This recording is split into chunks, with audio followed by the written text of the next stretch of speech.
Everyone, আমার একটা নতুন ব্লগে তোমাদের সবাইকে ওয়েলকাম। এখন কটা বাজে জানো? কবে যে আমি ভোর 5টায় উঠেছি আমার নিজেরই মনে পড়ে না। আর সেই আজকে অনেক দিন পর, বলতে পারো মাস মাস পর আমি উঠেছি ভোরের বেলা 5টার সময় উঠেছি। আমি, মা আর বাবা মিলে যাচ্ছিলাম। আমাদের এখনো শপিং করা শেষ হয়নি। আমরা কিন্তু মাত্র মাত্র 3 দিনের জন্য ঘুরতে যাচ্ছি, কিন্তু আমাদের শপিং এর শেষ নেই। মানে ঘুরতে গিয়ে কি খরচা হবে জানি না, বাট ঘুরতে যাওয়ার আগে আমরা মনে হয় অনেক খরচা করে ফেলেছি। মানে এমন শপিং করা করছি মনে হচ্ছে যে না, আমরা মাসকে মাস থাকবো ঘুরতে গিয়ে।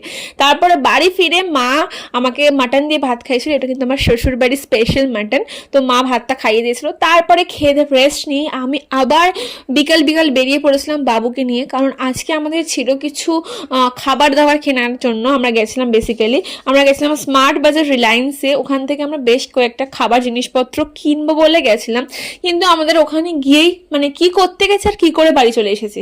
গিয়ে প্রথমে আমি কিছু ওমেন্স কালেকশন দেখছিলাম। মোটামুটি মানে আমার কেনার শেষ নেই বলতে পারো তোমরা। তারপরে আমি একটা টাওয়াল কিনেছিলাম, যেহেতু আমরা ঘুরতে যাচ্ছি। তারপরে ওখান থেকে না আমার একটা ট্রলি পছন্দ হয়ে গেছিলো। আমি ওকে বলছি চলো আমার একটা ট্রলি কিনতে পারো। ও বলছিল চলো তাহলে একটা হুজুকে আমরা সমস্ত কাজ করি। ওখান থেকে বেরিয়েই তারপর আমরা চলে গেছিলাম রথের মেলায়। বিশ্বাস করো গাইস, রথের মেলা থেকে আমি একটা কিচ্ছু কিনিনি, শুধু দুটো নেল পলিশ কিনে বাড়ি চলে এসেছি। ঘুরেছি, ঘুরে তারপর আমার মনে হলো একটু ঘুগনি খাই। তো ঘুগনি খেয়ে আমরা চলে গেছিলাম ট্রলি কিনতে। আর কি বলবো, মানে আমাদের আমাদের কিন্তু ব্যাকপ্যাকিং হয়ে গেছিলো, তাও আমরা একটা ট্রলি কিনে নিয়ে এসেছি। সেই ট্রলি থেকে আবার নতুন ট্রলিতে জামা প্যান্টগুলো প্যাকিং করলাম। তো চলো আজকের মতো টাটা।